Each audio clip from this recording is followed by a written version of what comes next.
Albert Einstein once said, everybody's a genius, but if you judge a fish by its ability to climb a tree, it will live its whole life believing that it is stupid. Ladies and gentlemen of the jury, today on trial we have modern day schooling. Glad you could come. Not only does he make fish climb trees, but also makes them climb down and do a 10-mile run. Tell me, school, are you proud of the things you've done? Turning millions of people into robots, do you find that fun? Do you realize how many kids relate to that fish? Swimming upstream in class, never finding their gifts, thinking they are stupid, believing they are useless? Well, the time has come, no more excuses. I call school to the stand and accuse him of killing creativity, individuality, and being intellectually abusive. He's an ancient institution that has outlived his usage. So, Your Honor, this concludes my opening statement, and if I may present the evidence of my case, I will prove it. Proceed. Exhibit A. Here's a modern day phone. Recognize it? Here's a phone from 150 years ago. Big difference, right? Stay with me. Here's a car from today, and here's a car from 150 years ago. Big difference, right? Well, get this. Here's a classroom of today, and here's a class we used 150 years ago. Now ain't that a shame? In literally more than a century, nothing has changed. Yet you claim to prepare students for the future? But with evidence like that, I must ask, do you prepare students for the future or the past? I did a background check on you and let the record show that you were made to train people to work in factories, which explains why you put students in straight rows, nice and neat, tell them sit still, raise your hand if you want to speak, give them a short break to eat, and for 8 hours a day tell them what to think. Oh, and make them compete to get an A letter which determines product quality, hence grade A of meat. I get it. Back then, times were different. We all have a past. I myself am no Gandhi. But today, we don't need to make robot zombies. The world has progressed. And now we need people who think creatively, innovatively, critically, independently, with the ability to connect. See, every scientist will tell you that no two brains are the same.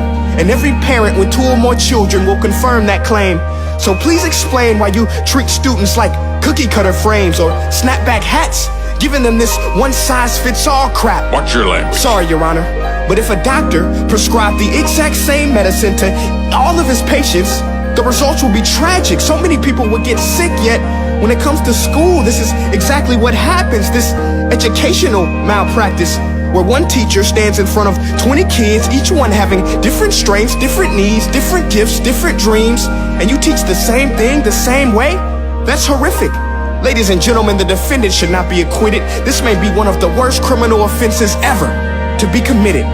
And let's mention the way you treat your employees. Objection. Overruled. I want to hear this. It's a shame. I mean, teachers have the most important job on the planet, yet they're underpaid? No wonder so many students are short-changed. Let's be honest, teachers should earn just as much as doctors, because a doctor can do heart surgery and save the life of a kid, but a great teacher can reach the heart of that kid and allow him to truly live. See, teachers are heroes that often get blamed, but they're not the problem. They work in a system without many options or rights. Curriculums are created by policymakers, most of which have never taught a day in their life. Just obsessed with standardized tests. They think bubbling in a multiple choice question will determine success.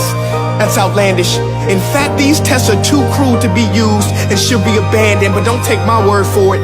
Take Frederick J. Kelly, the man who invented standardized testing, who said, and I quote, "These tests are too cruel to be used and should be abandoned." Ladies and gentlemen of the jury, if we continue down this road, the results will be lethal. I don't have much faith in school, but I do have faith in people. And if we can customize healthcare, cars, and Facebook pages, then it is our duty to do the same for education, to upgrade it, change it, do away with school spirit, because that's useless.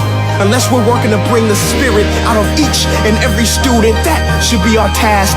No more Common Core. Instead, let's reach the core of every heart in every class. Sure, math is important, but no more than art or dance. Let's give every gift an equal chance. I know this sounds like a dream, but countries like Finland are doing impressive things. They have shorter school days, teachers make a decent wage, homework is non-existent, and they focus on collaboration instead of competition. But here's the kicker, boys and girls. Their educational system outperforms every other country in the world. Other places like Singapore are succeeding rapidly. Schools like Montessori, programs like Khan Academy, there is no single solution. But let's get moving, because while students may be 20% of our population, they are 100% of our future. So let's attend to their dreams, and there's no telling what we can achieve. This is a world in which I believe, a world where fish are no longer forced to climb trees. I'll rest my case.